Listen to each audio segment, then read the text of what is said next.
Good day, everyone. Welcome. I'm Jack Van Horn from the University of Virginia, and it is my distinct pleasure to welcome you to this edition of our 2024-2025 Foundations of Biomedical Data Science Seminar Series.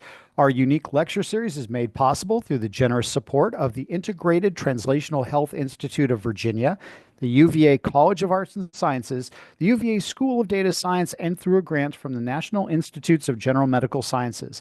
Since its founding in 2016, the Foundations of Biomedical Data Science Seminar Series has been at the forefront of exploring the transformative impact of data science methodologies, artificial intelligence, deep learning, and statistical modeling across the diverse themes of biomedical and health sciences. Our selected theme for this year is focused on quantitative approaches in spatial multi-omics for guiding personalized medicine, where every Friday at noon we enjoy presentations from a wide range of leading thinkers about the issues, the promise, opportunities, and the hurdles associated with advanced genomic, transcriptomic, metabolomic, and other omic methods, along with a wide variety of data analytic opportunities they present for data science, deep learning, and spatial modeling. Participants selected for our special Biomedical Data Science Innovation Lab program will utilize the content from these seminar presentations as essential material in our culminating in-person manuscript and grant development project workshop to be held at the Hutton Hotel in downtown Nashville, Tennessee in June of 2025. We are super excited about this year's program where junior faculty, biomedical, and computational experts will come together to develop novel joint projects on topics of quantitative approaches and applications in spatial multi-omics and their uses towards guiding personalized medicine.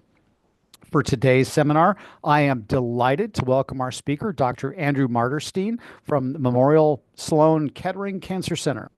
Dr. Marderstein is a research fellow in the Clinical Genetics Service at Memorial Sloan Kettering Cancer Center, where his research focuses on uncovering the cellular and molecular mechanisms driven by inherited genetic factors. Previously, he was the Dean's Postdoctoral Fellow at Stanford University, working with Stephen Montgomery, and completed his PhD in the Tri-Institutional Computational Biology and Medicine program at Weill Cornell Medicine with Olivier, Elemento, and Andy Clark. In the spirit of our 2025 Biomedical Data Science Seminar Series, Andrew's lecture today is entitled Single Cell Multi-Omics Map of Fetal Blood Development in Down Syndrome. Andrew's lecture will inform us that children with Down syndrome, which is caused by an extra copy of chromosome 21, face a staggering 150-fold times higher risk of leukemia by age 5, with early blood abnormalities already present at birth.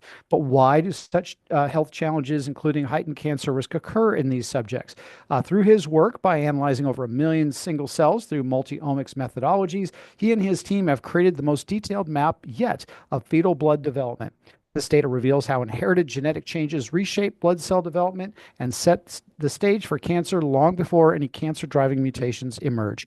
As always, we are streaming this lecture live and for recording via YouTube. If you're watching us on YouTube, thank you so much for joining us.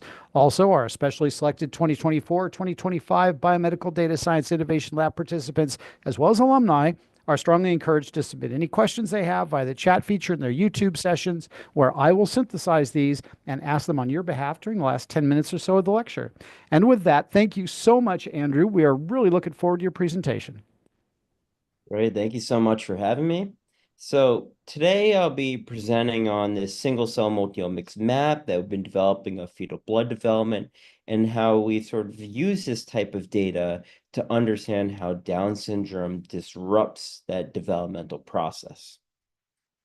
And so trisomy 21, this is the underlying genetic cause of Down syndrome. And so it's the most common chromosomal disorder occurring in about 1 in every 700 births. And so individuals with Down syndrome, they're able to have really long lifespans of over 60 years. However, in children, beyond its well-known cognitive effects that we typically associate with Down syndrome, trisomy 21 also profoundly impacts blood development. So they face 150 times higher acute megakaryoblast leukemia risk, and this usually typically occurs in children by age 5. They also see 20 times higher ALL risk. So this acute megakaryoblast leukemia, this is a subtype of AML that you really only see in Down syndrome. It's relatively rare in the general population. Also to note, but outside what I'm going to talk about today, is Down syndrome has much lower risk for solid tumors. So you have this really high risk of these blood cancers, but then low risk for these solid tumors. We don't really know why. You also see these extreme hematological phenotypes that often might present at birth. So you see enlargement and overproduction of these red blood cells, but it's pretty heterogeneous because in 1 out of every 10 newborns with Down syndrome, you have this iron deficiency anemia where you have these low red blood cell counts. There's also broad immune dysregulation. So you have elevated neutrophil counts, it's low lymphocyte counts, and then you have increased infection and autoimmune disease risks. So overall, just a wide range of hematopoietic and immune phenotypes that clinically we see in Down syndrome in children and in newborns, and it all stems from this third copy of chromosome 21. And so this diagram shows the process of hematopoiesis. So this is a formation of all blood cells. And so it starts with a single type of cell. That's the hematopoietic stem cell, or HSC. And this has potential to give rise to every blood cell type. And as HSCs divide, they generate increasingly specialized cells. And so what's critical for understanding Down syndrome-associated leukemias is that the earliest cancer events occur right at the HSC stage and during fetal development.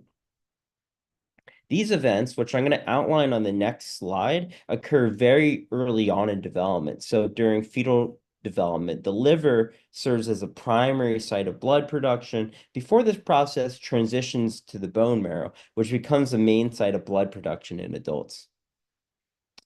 And so our current knowledge of the proposed model of Down syndrome leukemogenesis is that mutations in GATA1 occur in hematopoietic stem cells in the fetal liver. These create a GATA1 splicing isoform that initiates a pre-leukemic state. And so in many cases, this naturally resolves and it doesn't progress. But in some cases, acquiring downstream of additional mutations, mostly in cohesion complexes or epigenetic regulators, accumulate over time, driving the transition from pre-leukemia to leukemia. However, what precedes these key somatic mutation events, such as this GATA1 splicing isoform mutation? So this proposed model doesn't directly answer that question. And so we collected samples prior to mutation so we could understand the molecular changes that might be driving this, as well as some of the other hematological phenotypes we see in Down syndrome. And so this broadly provides an opportunity to uncover the drivers of leukemia predisposition and hematological abnormalities. And so our data set consisted of fetal bone marrow or femur and liver from 15 trisomy 21 fetuses and 3 disomy or control fetuses. And so we collect samples around this transition period, enabling us to evaluate differences that might be driven by the microenvironment. And so we then perform sorting for niche and hematopoietic cells using the CD45 positive, CD4 positive, lineage negative, and CD235 negative. And with these samples, we collected 10x multiome, which is same cell RNA and ATAC-seq, single cell RNA-seq of over 1 million cells, and spatial transcriptomics using 10x Visium. And with this, we looked at what differences are driven by trisomy 21, asking questions about the cells and the cycling and gene regulation and their bias in terms of differentiation. So to summarize, using this type of data, the key questions that we wanted to answer were, one, how does this fetal blood cell composition differ between the disomic and the trisomy 21 individuals, as in these Down syndrome individuals? Second, what molecular changes underlie the hematological abnormalities that we see in trisomy 21? And third, what are the regulatory mechanisms that drive these molecular and cellular differences that we're seeing in our data? And so first, we just take our single cell RNA-seq data. We have over 1 million cells. We use pretty typical approaches in order to cluster the data, identify the cell types that are present, And so we characterized everything, and we saw just right off the bat this cell type composition was quite different in the trisomy 21 fetal liver blood. And so here we see a stacked bar plot where the x-axis are the trisomy 21 samples on the left, the disomy samples on the right, and the y-axis are the cell composition estimates. And so each color represents a different cell type. And the arrows next to each cell type indicate increase or decrease in trisomy 21. And so in Down syndrome, we see this increase in erythroid cells, these red blood cells, which I highlighted in yellow. We also see this expansion of hematopoietic stem cells, which are in purple. We also find this highly cycling HSC population in the trisomy 21 fetal liver that we didn't see in the femur or in the control samples. And so many of these differences we could validate using orthogonal techniques, such as flow cytometry, showing us that there are some very distinct differences in what cells are abundant in this trisomy 21 fetal liver blood production. And so from here, we really ended up doing a deep dive on these hematopoietic stem cells as the GATA1 mutation pre-leukemia and trisomy 21 occurs in these fetal liver HSCs. We also observed this highly cycling HSC population within our data in this trisomy 21 fetal liver. And so we asked, what are the molecular changes that differ between the liver and the femur HSCs and actually are specific to trisomy 21? So you had this 50% increase in gene dosage and expression due to having this extra copy of chromosome 21 in Down syndrome, but there's also widespread dysregulation across the other chromosomes too. And this could be further shaped by the microenvironment. And so we looked at this liver-specific upregulation in these trisomy 21 HSCs. And so when we performed a gene set enrichment analysis of these genes, we found a lot pop up. So for example, we see this GATA family enriched as TF regulators of these genes. And so that's a key transcription factor involved in erythroid development. Additionally, many genes involved in myeloid and erythrocyte differentiation were found to be dysregulated within these hematopoietic stem cells or HSCs, suggesting that in trisomy 21, these HSCs, they're primed and they're biased towards the red blood cells. Further, we found that genes related to reactive oxidative stress, they're upregulated in the trisomy 21 fetal liver. And so it's pretty interesting because if you look at somatic mutations in Down syndrome and you do mutational signature analysis, that signature is associated with oxidative stress.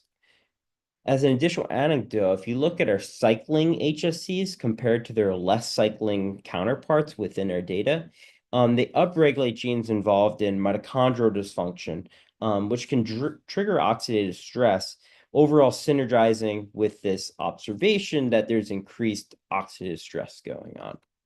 And so in collaboration with Marco Diswani, who's a postdoc at Cambridge, and my close collaborator, Anas Fage's group, Marco experimentally quantified and validated that there's increased reactive oxidative species as well as mitochondrial mass in these trisomy 21 cells.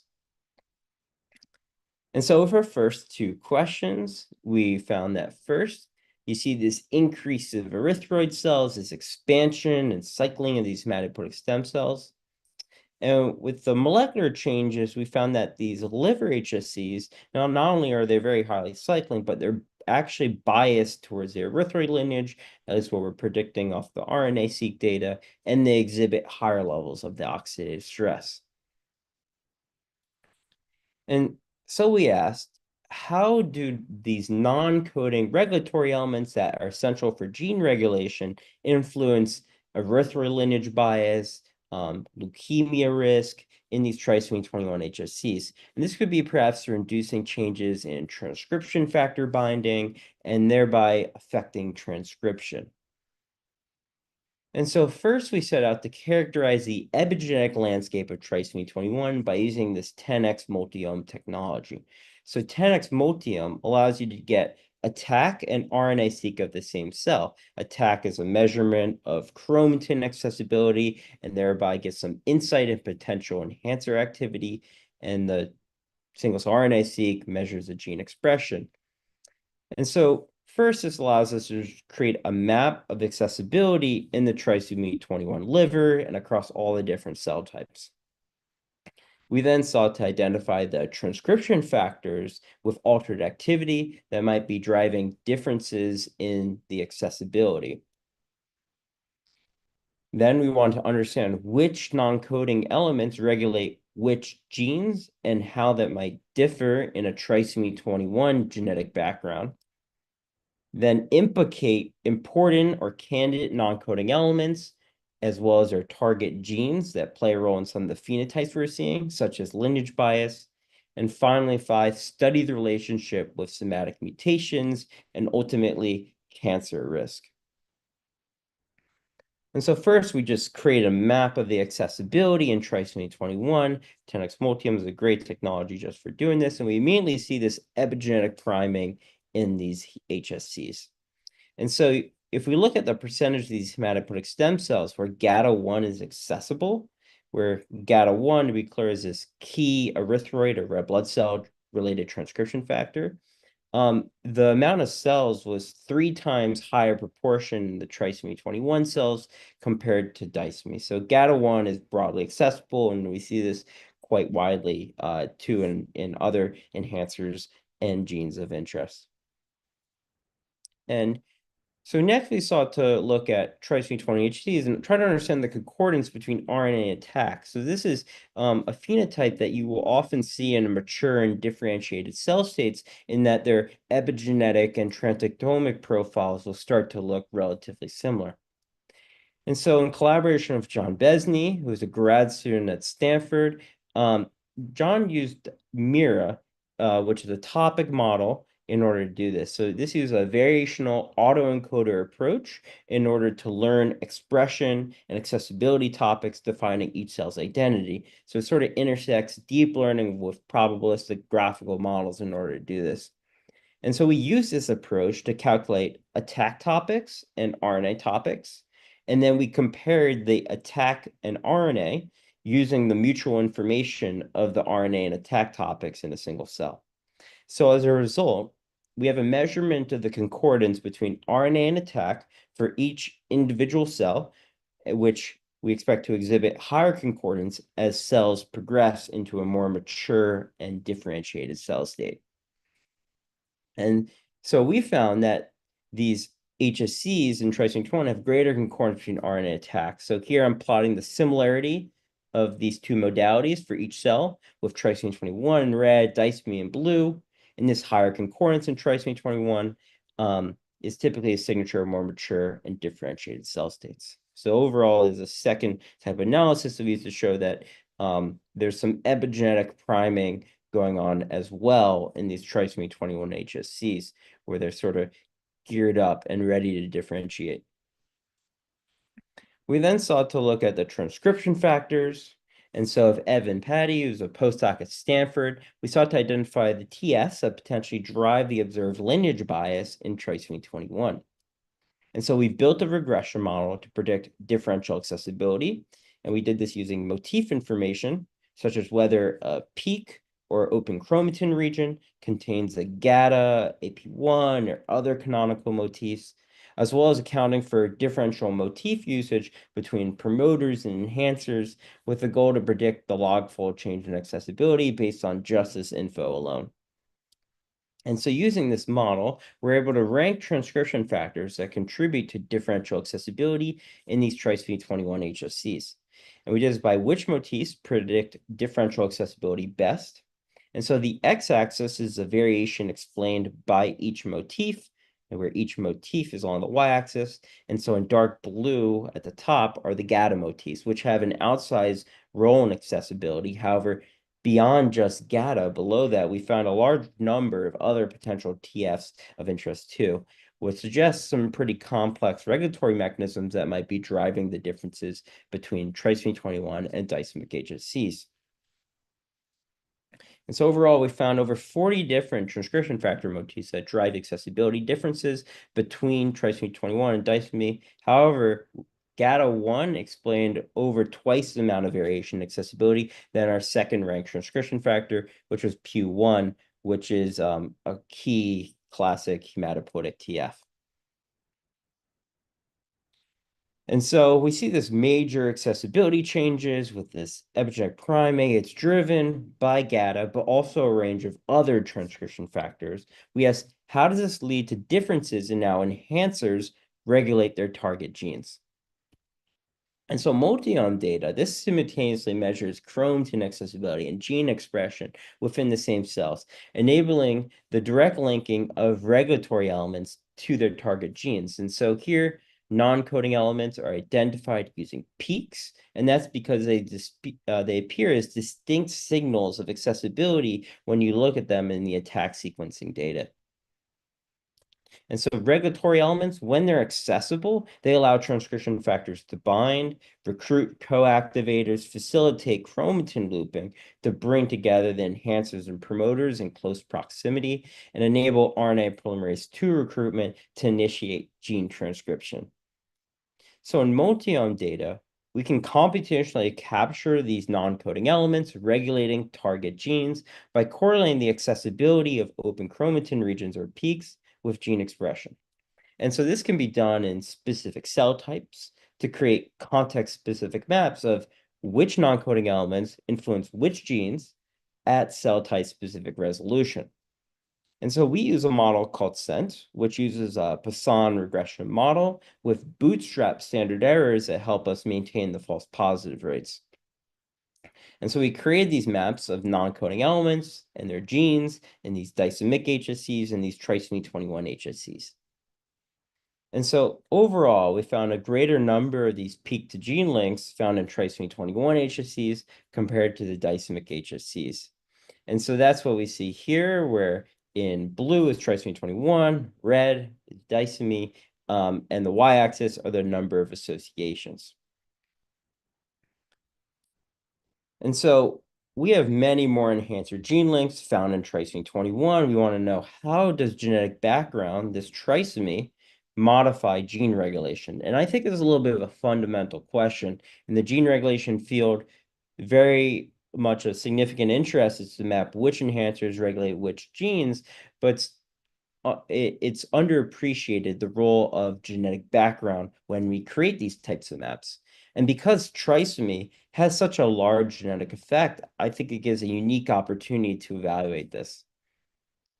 And so we focus on two scenarios that would lead to why you see enhancer gene interactions in one background, but not the other. Either one, it's not now inaccessible, or two, there's a loss of coordination. And I'll break these scenarios both down.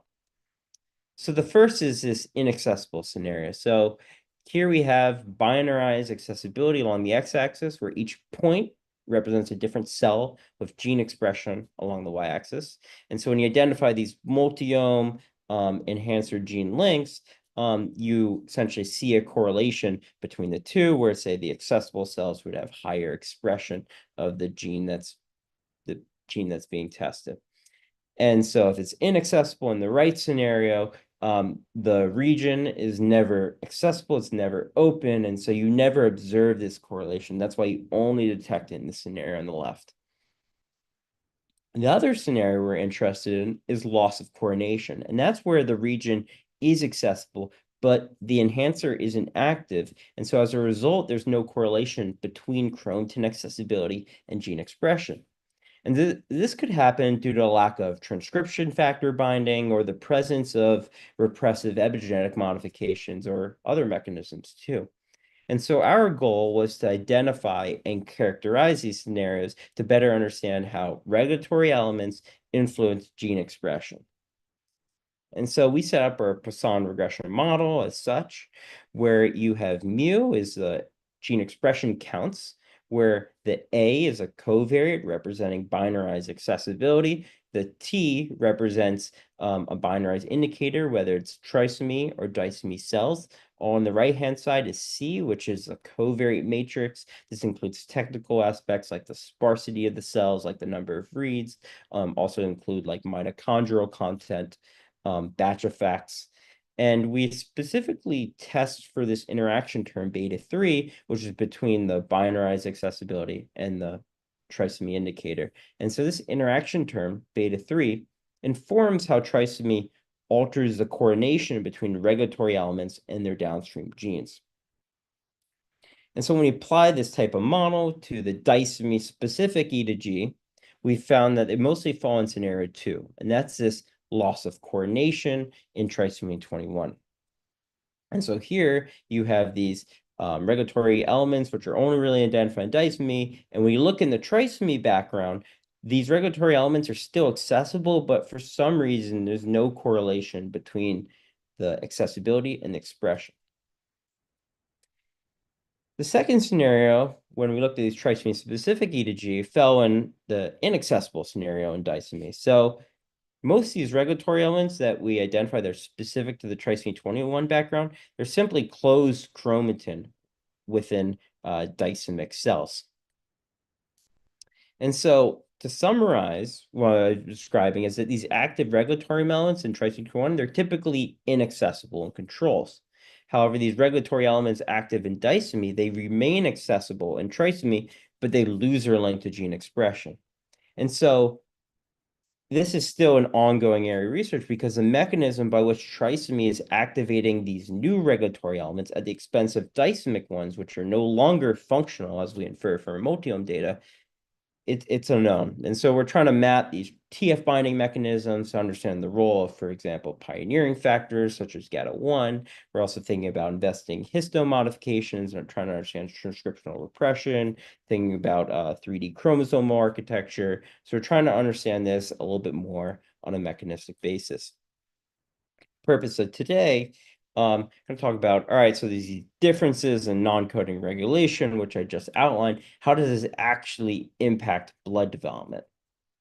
And so we've been thinking about this using GWAS variants. So GWAS for blood cell traits, this allows you to identify important non-coding regulatory elements in blood development. So genome-wide association studies, just I'm not sure what the background is with the group, but it's where you have a large population cohort and you have genetic and phenotypic data, and you want to identify which regions of the genome are relevant for your phenotype of interest. So for example, if you're doing a GWAS of blood cell counts, it'll map the genetic associations that you identify will be identify regions of the genome that might play a role in blood development. And so these GWAS loci, they're often they're non-coding. Secondly, they typically affect context-specific enhancers, which challenges understanding their mechanism. But they also, most importantly, they alter key genes and pathways in whatever phenotype that you're looking at. And so here, I'm going to focus on GWAS for red blood cell counts, given the erythroid lineage bias. And so first, we found that peaks with a GWAS variant are more likely to be linked to gene expression compared to a peak without a GWAS variant, indicating that these genetic variants are mapping to likely functional enhancers. Next, we found that the target genes, they're more likely to be differentially expressed in trisomy 21. And so these are candidate genes involved in red blood cell differentiation. And so this dysregulation now directly links up changes in the chromatin organization to how enhancers regulate their genes, how those genes produce phenotypes that are relevant, such as biasing these HSCs toward increased erythroid cells. And so as an example, here I'm going to show how we're going to integrate the GWAS data, the multiome, to connect a particular gene, TFR2, to lineage bias. And so here we have a GWAS variant that maps to an open chromatin region. Using SENT, we map this to a downstream target gene, TFR2.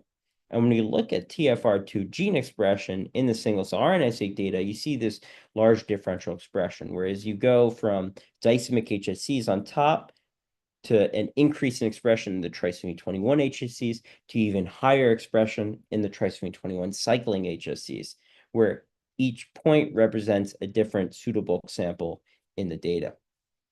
So you have this differential increase in expression of TFR2. And so what Rebecca Moeller, who's a postdoc in my collaborator Anna's Phages lab, Rebecca overexpressed TFR2 in erythroid-like HUDEP2 cells, which resulted in increased maturation of the progenitor cells, as evident by this increase in CD235 marker expression.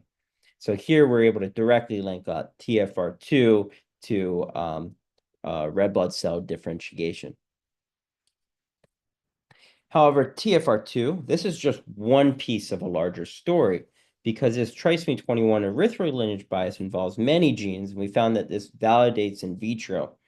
And so Marco examined the differentiation potential of these HSCs sorted from 3 disomy and 3 trisomy 21 fetal livers into 96 well plates. After 2 weeks, we assessed 300 plus colonies for their size and lineage output. And then these stacked bar plots shown in dark blue show that these trisomy 21 colonies were biased toward their erythroid lineage compared to the dicemic colonies. And here I'm highlighting that in the orange box, demonstrating in vitro validation of this differentiation bias. And so while I've talked a lot about this lineage bias, what about cancer and leukemia risk? So you have this increased mutation rate. It's about 1.3-fold in these fetal hematopoietic stem cells. Part of this, perhaps due to the oxidative stress, but this alone cannot explain the increased rate of leukemia, which is 150-fold. Now, chromatin organization impacts the regional variation and mutation rate in different cancers. And so here we see the somatic mutation rate, which is along the y-axis, vary across chromatin domains as estimated from a pan-cancer atlas along the x-axis, and there are strong somatic differences across these groups. And so we took publicly available somatic mutations identified in hematopoietic stem cells from either disomy or trisomy and evaluated their regional distribution within the regulatory regions. And so we identified these regulatory regions by limiting to those with the introns of the expressed genes for the trisomy 21 HSCs and the disomy HSCs, and asked what percent overlap candidate cis regulatory elements. And so we found that these trisomy 21 mutations, they're overly concentrated within these trisomy 21 regulatory regions. And so this orange line represents the percentage of disomy mutations residing in these regions with an empirical bootstrap distribution around that estimate. And then the yellow represents the percentage of trisomy 21 mutations. And so we can see that these trisomy 21 somatics, they're far enriched in these trisomy 21 regulatory regions relative to the somatic mutations found in control samples. And so in contrast, in disomy HSC expressed genes, the distribution of trisomy 21 and disomy intronic mutations with respect to the cis regulatory elements was not significantly different. And so these results suggest that the regulatory landscape is impacting where somatic mutations fall. Now, this is just a correlation as a future line of inquiry is determining which of these somatic mutations that pop up are going to have the regulatory effect versus just being a consequence of the chromatin reorganization.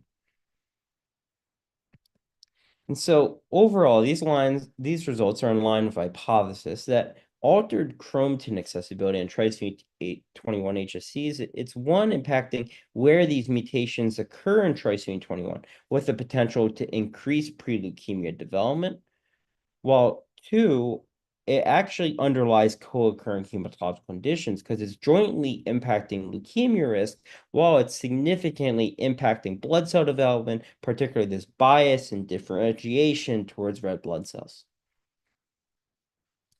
And so finally, I just want to briefly discuss analytical challenges that we encountered with addressing how does the liver and microenvironment influence hematopoiesis, particularly in Down syndrome. And so we use 10x Visium spatial transcriptomics to map what cells are in which places in the liver, and then map cell-to-cell interactions to understand how different cell types interact. And so Visium, it's a powerful platform, but like any technology, it comes with its own set of challenges and analytical considerations. And so 10x Visium, this measures gene expression across an entire tissue section at spot level resolution. So it places the tissue on the slide containing the barcoded capture spots, allowing each spot to capture and label transcripts from the nearby cells. By sequencing these barcoded transcripts and mapping them back to the tissue image, we can obtain a spatial map of gene expression that reflects both molecular and histological context. So each spot on this capture array is roughly 55 micrometers in diameter, and it's large enough to pick up RNA from multiple cells in that area. And so as a result, the gene expression you measure per spot is a mixed or average signal from all the cells physically overlapping with that spot.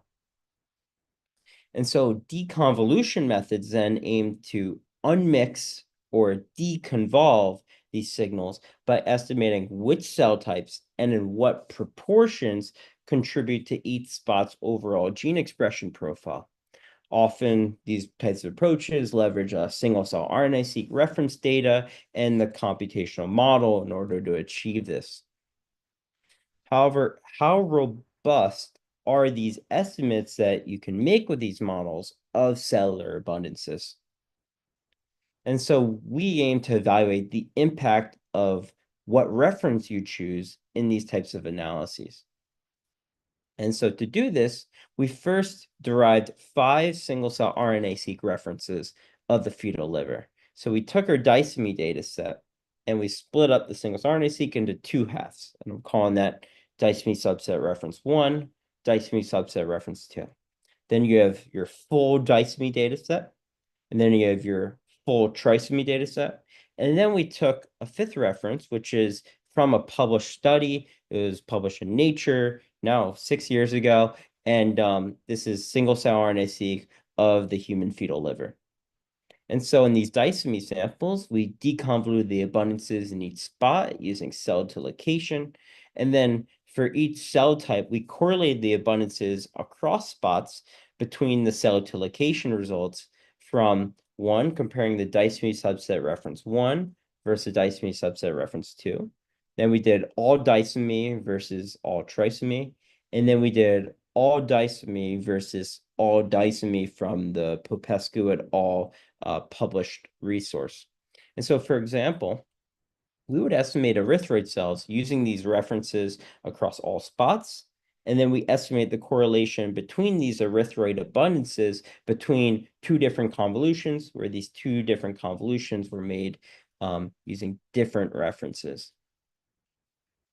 And so first, what I'm going to show is what does the correlations look like if you compare disomy 1 versus disomy 2.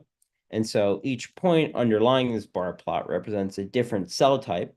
And so on average, we see a correlation of about 0.82. So in theory, this data set was split half and half, but there is some heterogeneity that we're seeing depending on exactly what samples and what cells were put into the reference to sort of estimate the proportions in your spatial data.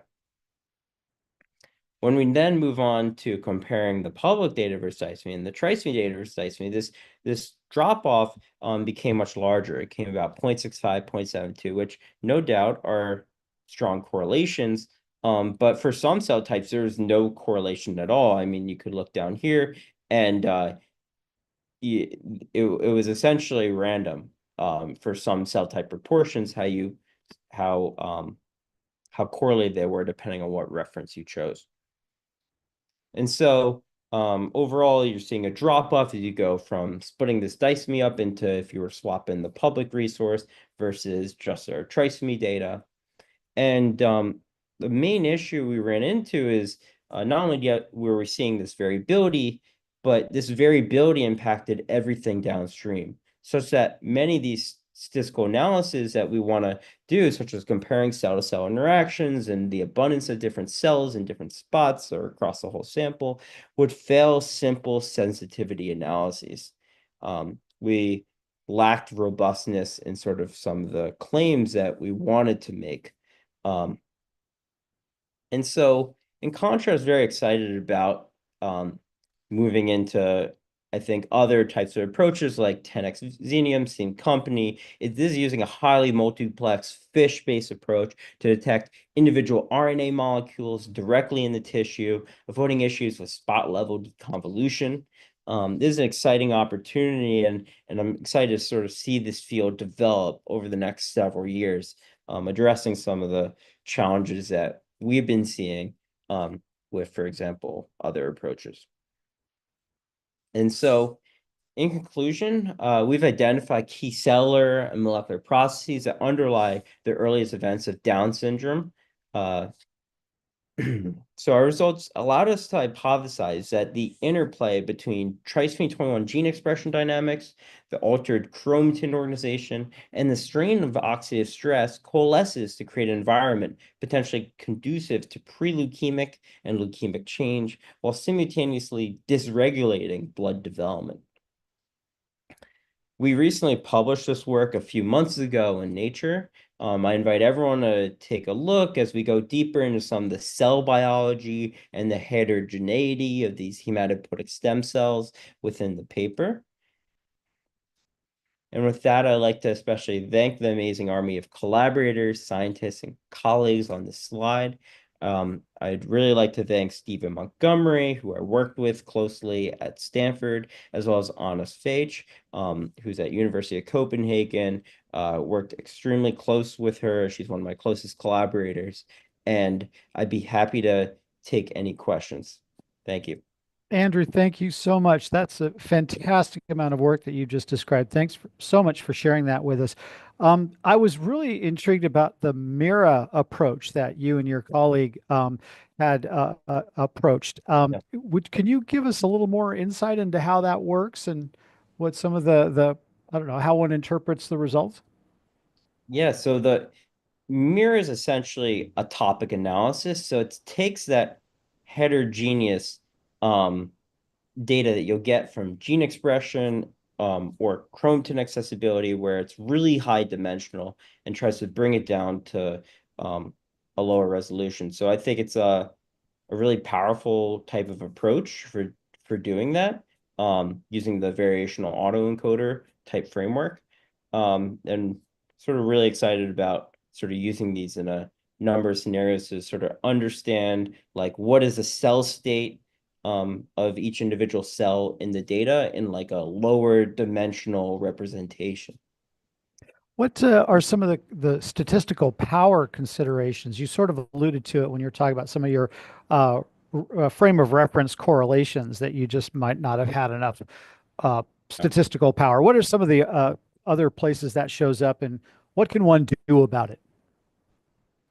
So it pops up all the time in single cell analyses. So if you have more cells from one condition or one cell type compared to another, it's really tough to directly compare these types of things without considering how many cells you have. The more cells that you have, the more power that you have, the better you can detect smaller effects. Um, and if you actually dive into the details of our published work, we are downsampling all the time to try to understand if we see something in one context but not another, is that just due to power, or is that due to some actual underlying biology? And I think I've seen consistently in the published literature, people ignore this aspect.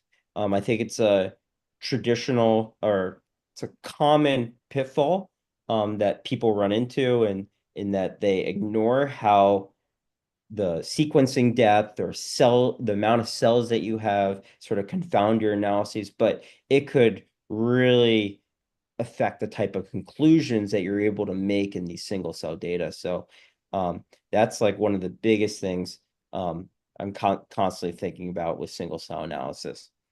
How does the number of subjects that you draw those cells from influence your statistical outcomes? I think in your one of your early slides, you were talking about the 15 trisomy 21 subjects or fetuses rather, and then you had three disomic fetuses. Is that a common sample size? Is there benefits to going to larger sample Yeah. sizes? So when we were designing the study, um, the fetal liver Down syndrome context was completely undersampled or really hadn't really been looked at in the literature.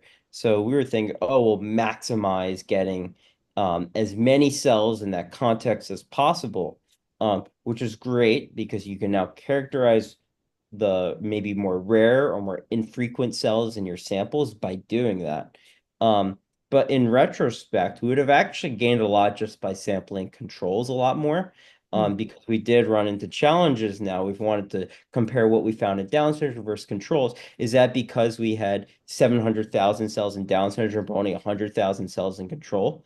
That's absolutely, I think, a consideration, something moving forward when I'm designing the next sample collection is really trying to make sure you have case control balances because the imbalances lead to a whole bunch of statistical considerations downstream that I think could have been that could be avoided in the future.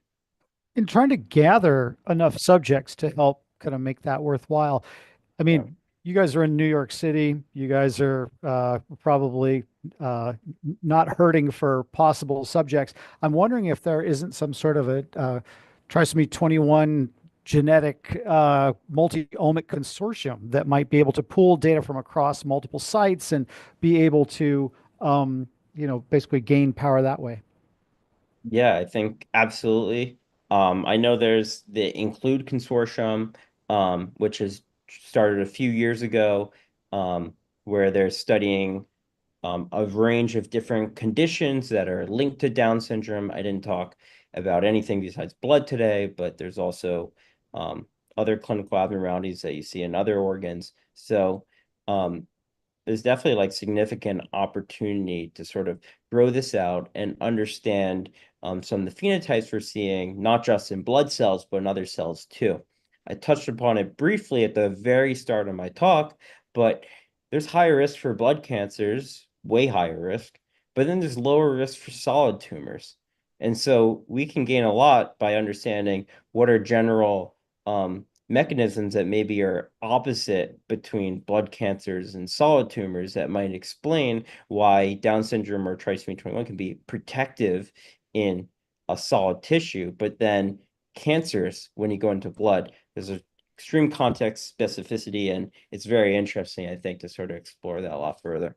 That's such an interesting aspect of trisomy 21, which I was not aware of. So I have learned something today from you, Andrew, Yeah, certainly amongst other things. One of the things I was curious about is this is my I'm not a geneticist, so I don't really know all the details on a lot of these things, but the GATA1 gene is on the X chromosome. I think in yeah, humans, I think it's also on the X chromosomes in mice, as I recall. And that's yeah. about the It's extent of my knowledge on it. So I'm yeah. kind of curious with trisomy 21, you clearly have, more genetic material available to contribute to, trisomy 21 on the 21st chromosome, but there's something going on with sex chromosomes. And I'm curious if you might anticipate any sort of male or female related differences if you were to do this kind of analysis at scale across multiple individuals with Down syndrome.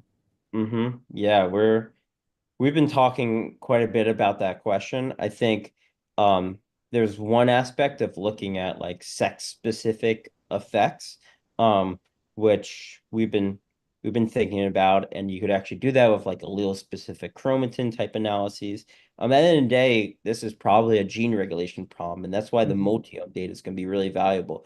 Because if you think we have much higher activity of GATA1, but why would GATA1 have higher activity? It's on chromosome X, exactly what you said. So what are the enhancers that are linked to GATA1?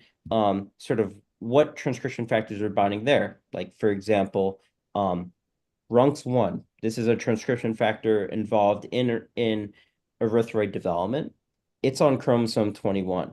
But if you look at RUNX1 activity, um, its activity is sort of what we expect given chromosome 21. It's about maybe it's 50% higher, but it's not like to the fold higher that we're seeing with GATA1.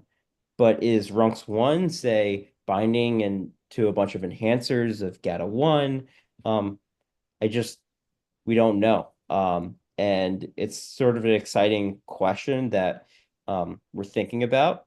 And it's sort of hopefully we can get down to the bottom of it because I think it'd be really critical for understanding some of these phenotypes we're seeing. Oh, absolutely. What are some of in your view, what are some of the data science challenges? I mean, you mentioned getting, you get so much information about the cells that you've sampled from, your subjects, and there's going to be some data science Well, difficulties there. I mean, what do you see as the things that you would like to see, and where are the challenges that are exist? mm-hmm.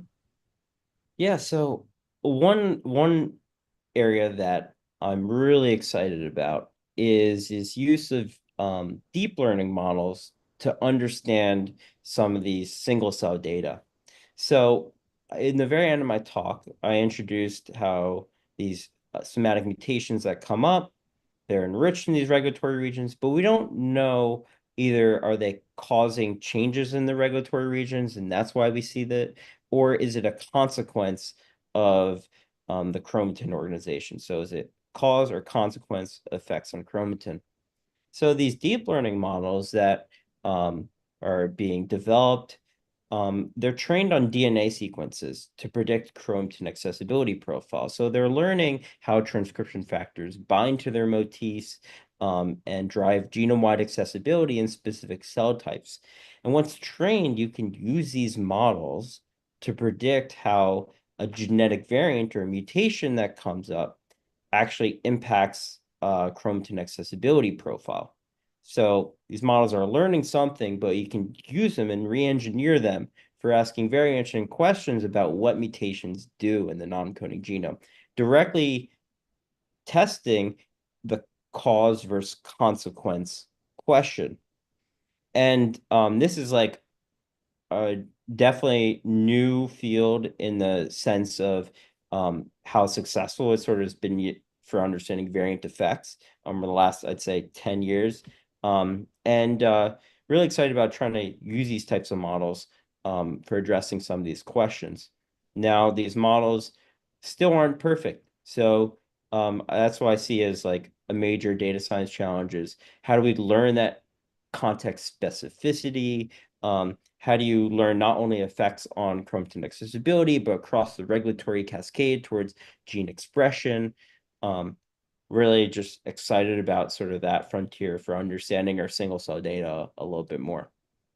I was excited because I wasn't aware of it, but the 10x Visium technologies that you've applied and leveraged for some of your work. I mean, that looks really exciting. And I'm just, uh, that must get for just that alone, you must get just tons and tons of data. And then you're trying to do the deconvolution to break it into its hopefully constituent parts. That must be a real interesting data science challenge. What sort of things do you anticipate there as that technology develops further? Yeah, I would love to see like more omic readouts and just RNA. I'm really interested in the gene regulation space, so getting attack as well. You can imagine being able to map the gene regulation and epigenetic and transcription factor differences to different cell types. Would be, sorry, to different parts of the tissue of particular interest would be pretty interesting because we think about context specificity and we often think about it from a cell type axis where different cell types have different gene regulatory networks, but to bring in the whole microenvironment and the tissue and how cells interact and how that changes the gene regulatory network, um, that would be something that pushes forward my research absolutely, but also I think the field in terms of understanding basic biology. Now, you're a relatively young guy, and you're now in the clinical genetic services there at Sloan Kettering. And I was just kind of curious if you might tell us a little bit about your initial experiences. You've been there about 6 months, as I recall. Yeah. What's your experience been like working there at Sloan Kettering? And how do you see this type of work and the kind of quantitative elements of it being kind of I don't know, explored there at Sloan Kettering? Yeah, we're in the clinical genetic service at Memorial Sloan Kettering, very interested in studying inherited risks of cancer. So families with cancer for generations. Why did they get cancer? What are the mechanisms, but also how can we better treat them? Can we come up with better early prevention strategies? Ultimately, maybe even novel therapeutics for these families. Um, so I mean, just directly related to this work, I mean, it'd be interesting studying some of these changes in cancer. We're very interested in like breast and prostate cancers, which have also been linked to some of these mechanisms like chromatin reorganization and oxidative stress. Hmm. So it'd be very interesting how broad some of the principles we're discovering by using this model of leukemia predisposition, this model being Down syndrome, and understanding how that relates to the general population and broader cancers. Um, because there's a lot of shared mechanisms in terms of cancer initiation, and really sort of excited about sort of exploring that forward through a number of projects that we're setting up here. I mean, it sounds like a fantastic experience for you. It sounds like you are often, you've hit the ground running, which is fantastic. And we really are excited about what you had to share with us today, Andrew. So thank you so much. We really appreciate it. And I guess we'll finish up here. And we're just to let everybody know that we're going to be taking a couple of Fridays off because we have a spring break across several institutions in our, especially here at UVA, coming up. And so we'll be taking that time off to give everyone a little bit of a breather. But after that, we have another six of our foundational. Foundations of Biomedical Data Science seminar series coming up, and we look forward to those in the future. So, once again, thank you so much, Andrew. We really appreciate it. Have a wonderful weekend, and